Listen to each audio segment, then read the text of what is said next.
I take refuge in the Buddha. I take refuge in the Dharma. I take refuge in Sangha.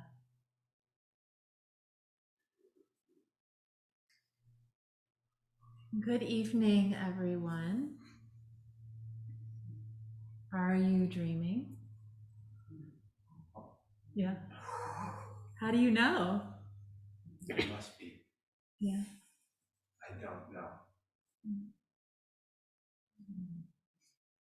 So dream, we had a dream workshop yesterday.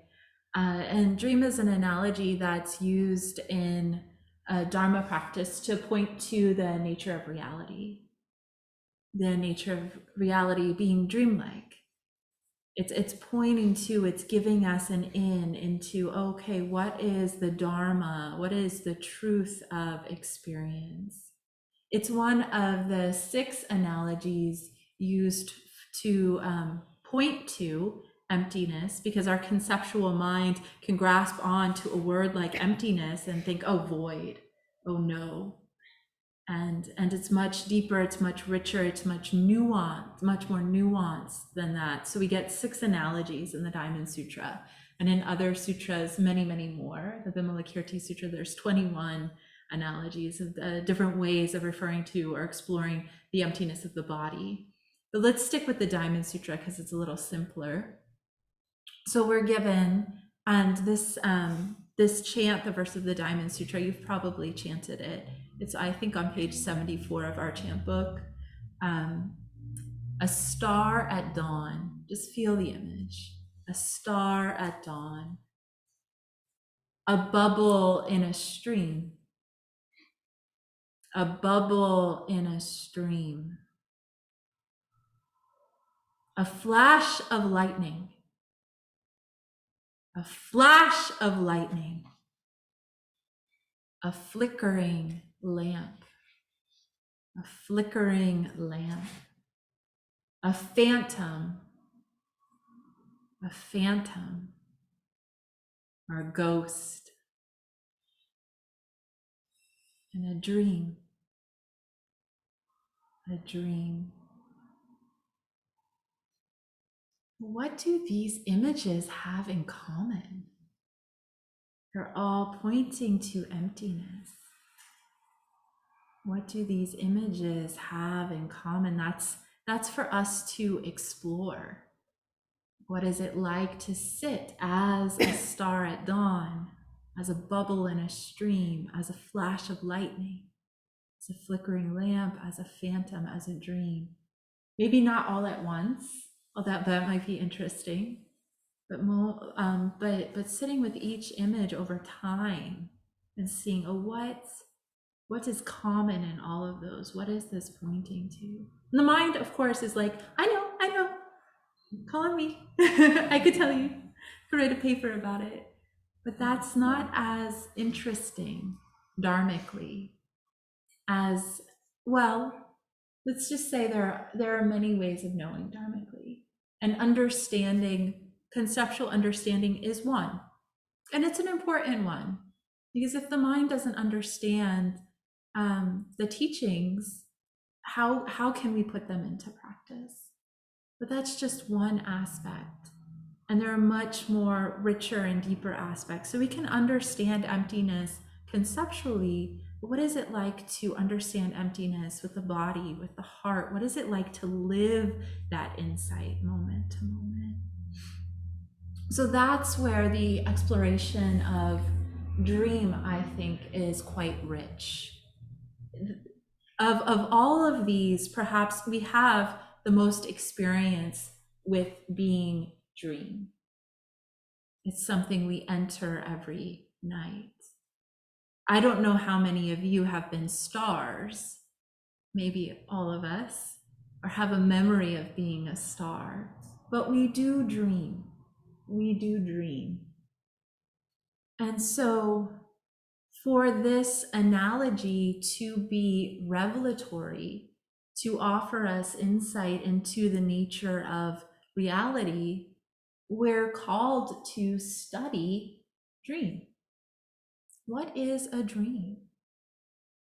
Something perhaps we enter or remember occasionally, or night after night, morning after morning.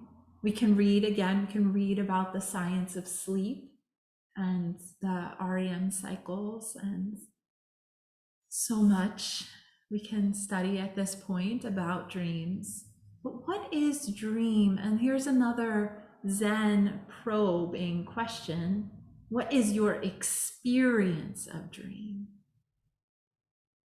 So yesterday in the dream workshop, which many of the people in this room attended, people shared dreams in a circle. Each person shared a dream or a grouping of dreams.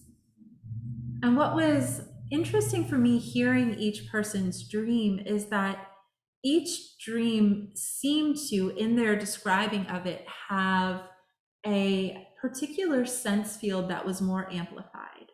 So some people got really into the details of a particular color in the dream, or a particular shape, or a particular feeling, or emotion, or movement.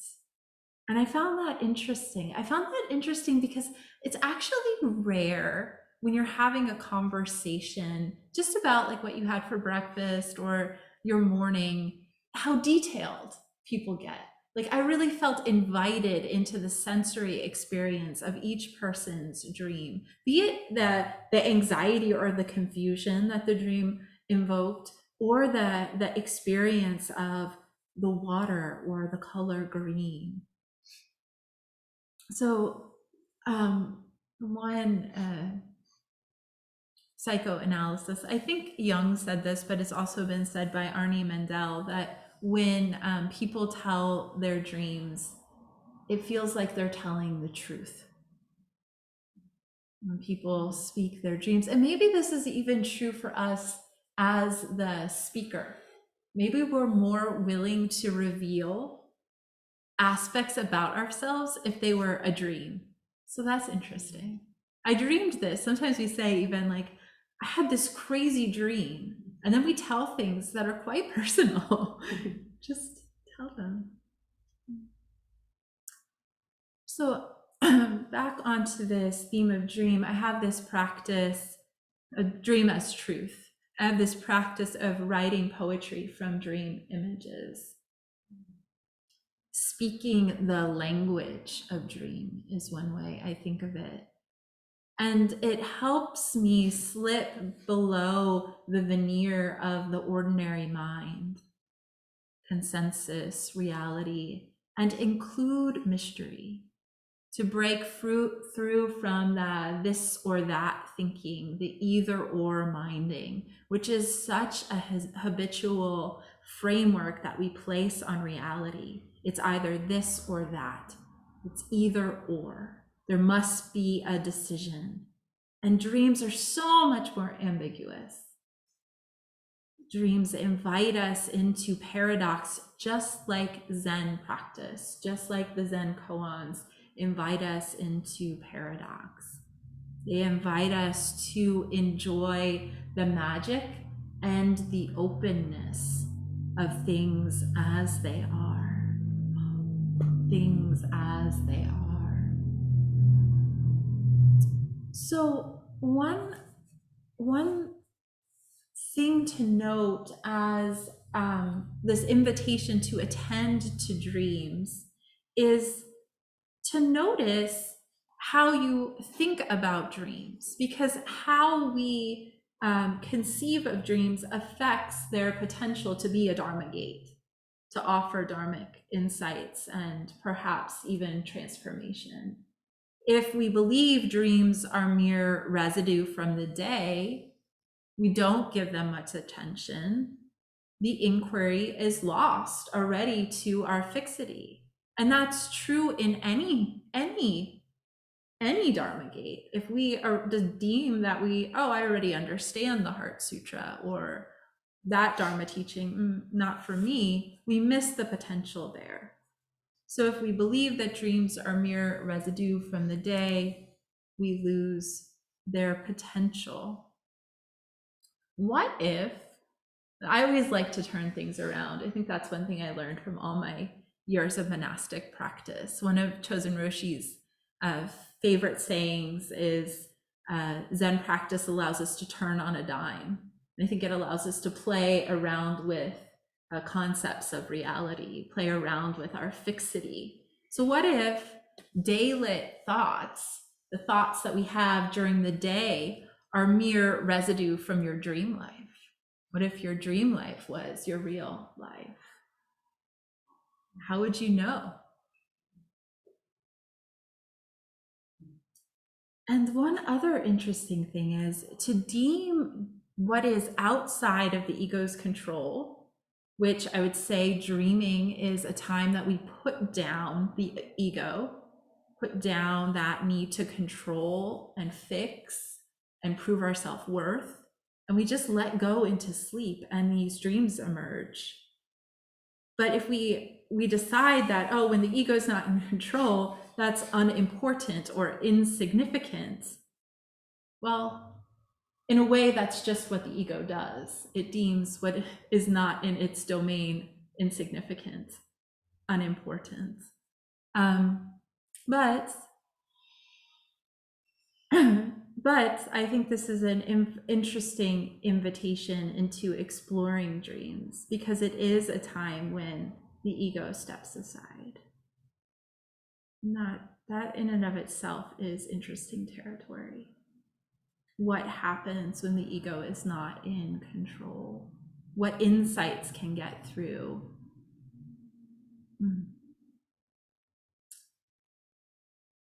So here are a few other lenses or valences we can take in exploring dream. So what if dreams were messages from awakened nature? I'm not saying this is true. I'm just saying let's try it on as an exploration. So what if dreams are messages from awakened nature, helping us hold paradox, amplifying our neurotic tendencies for us to work on, for us to see more clearly, helping us hold ourselves with, and helping us hold ourselves and the world with tenderness. Maybe that's an invitation from the dreaming. Or perhaps giving us a voice, a gesture, a movement, an object that is key to this phase of our spiritual life. So somebody yesterday shared a dream where they woke up roaring. I was like, oh, that dream may have been teaching you to roar. And sometimes we wake up with a gift from a dream, a potential that may have been buried that is coming to the surface. Perhaps dreams help us appreciate the complexity and nuance of the heart mind. Perhaps they help us forgive. Perhaps they grace us with the unspeakable beauty, wonder, and awe of being alive. Sometimes we get graced with dreams like that. Perhaps they are providing us with personalized spiritual teachings just for you, day after day, night after night. Perhaps they're just simply helping us laugh at ourselves. Don't take yourself so seriously. And perhaps dreams aren't even for us or about us. Maybe they're for our family or a family member. Maybe they're for our community. Maybe they're a message from the earth. Who is dreaming this dream is an interesting question. And that we can apply to our night dreams and this dream. Who is dreaming this dream? Carl Jung had a dream where he entered a chapel in the dream.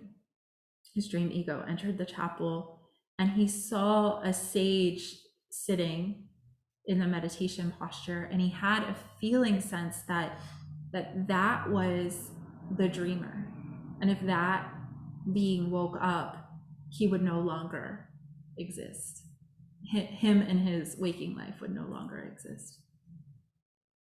And there's also the beautiful koan dream of Chuangzi, Chinese sage, Taoist sage, who had a dream that he was a butterfly and woke up and there was a butterfly right there. And then he couldn't really know for sure if he was the butterfly dreaming he was Chuangzi, or if he was Chuangzi who had a dream about being a butterfly.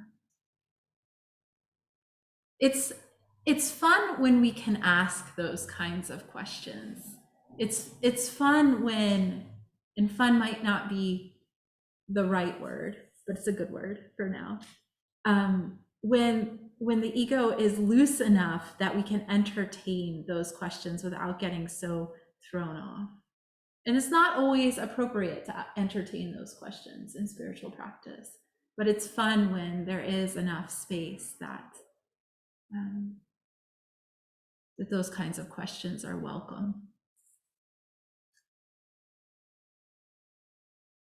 So another invitation of dreams is to open to the source of life, or to trust the creativity of life itself.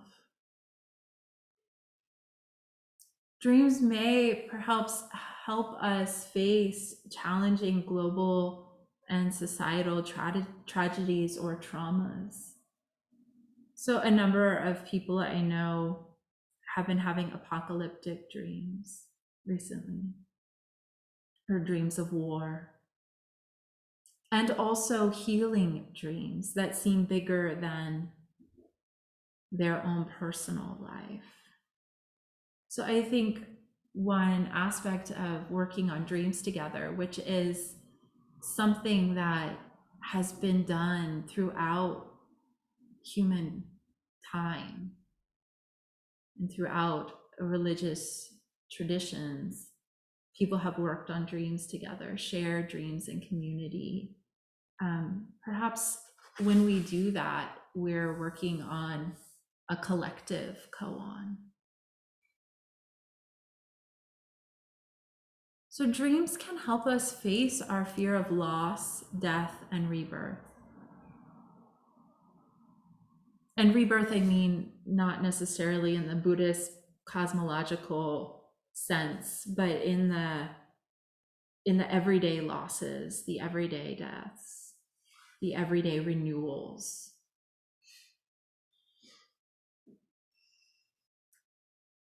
And where can we talk about these fears? These fears of loss, death, reborn, rebirth, recreation. Dharma centers is one place. Sharing dreams with family members, maybe another, or friends. What does it mean to study dream? One, honor a message from nature that's unmediated by the ego, which I said. Marie-Louise von Franz, who's a contemporary of C.G. Jung, said, dreams come from the same place as trees and wild boars. I think she put the wild boars in there to help us laugh. Right? You know, she's saying they come from nature, they come from the unborn. So yesterday we explored ways of working with dreams as koan. So, you know, what I just presented, a lot of different views of perhaps angles of looking at what dreams are that can kind of open the mind. And here's a little bit more practical. So how do we work on dreams as koan, as life question, as a spiritual teaching? One way is to write out your dream.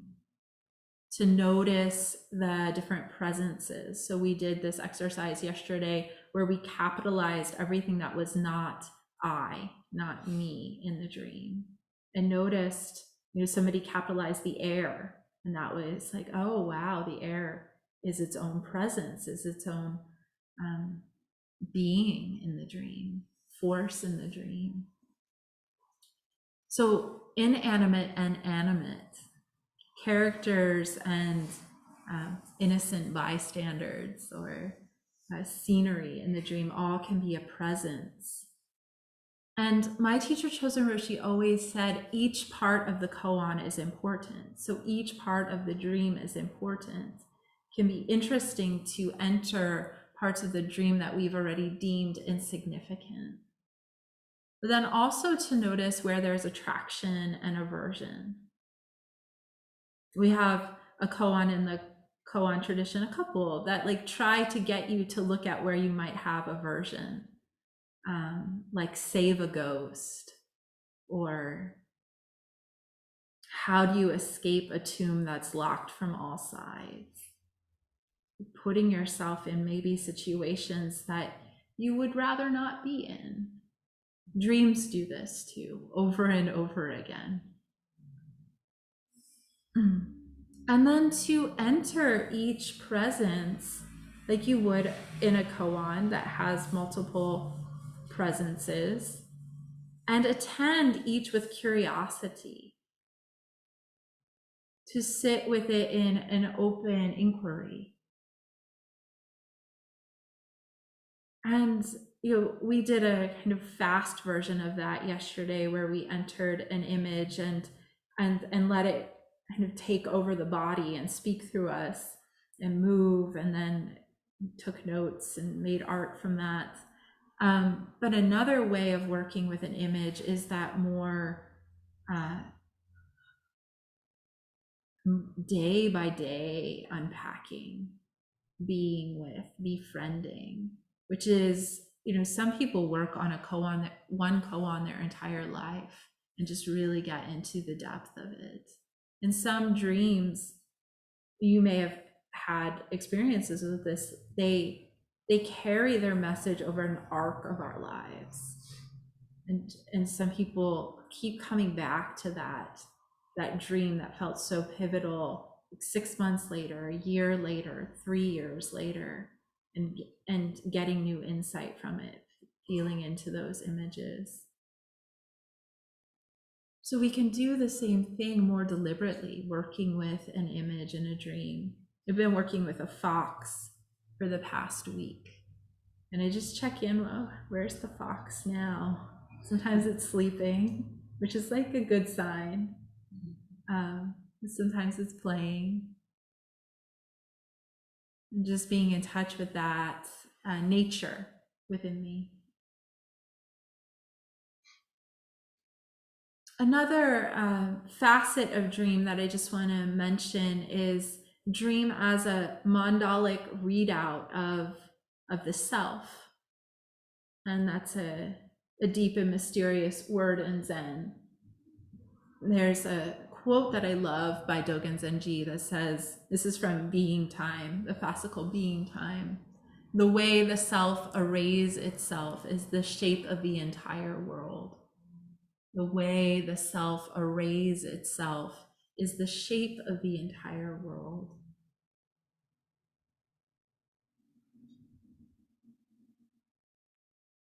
And dreams can be that energetic readout of the self, of what we contain, but also what we see in the world, and how those are actually inseparable. We contain, in the Zen tradition, we get that teaching a lot. In the grass-roofed hermitage, though this hut is small, this heart, sometimes translated that way, it includes the entire world. What arises in us is inseparable from the world. What arises in the world is contained here. And what we have aversion to out there is part of us. And the koans are, that's why we have the koans in the Zen tradition. And it's much more juicy to work with the stuff of our lives because it's what's happening. And so when you notice aversion to a dream figure or to a person, there's just, yeah, that's such an opportunity for engagement. It's a Dharma gate.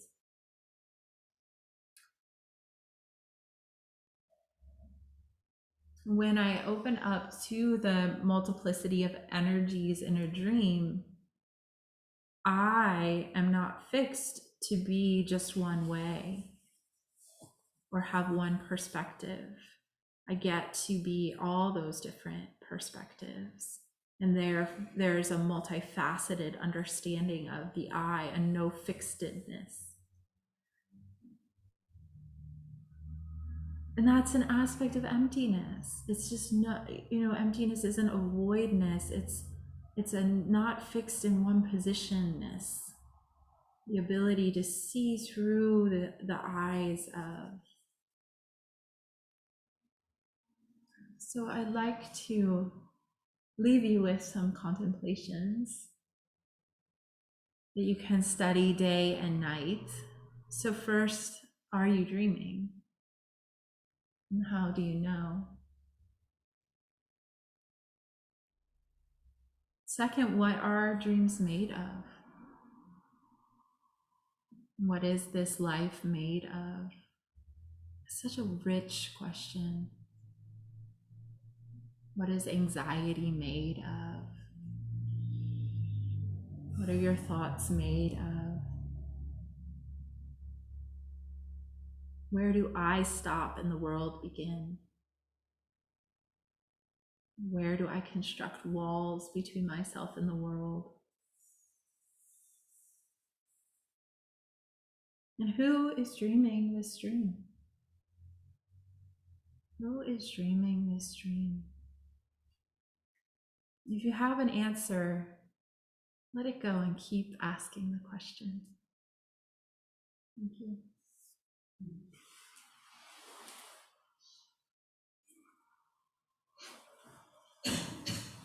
Please turn to page 5.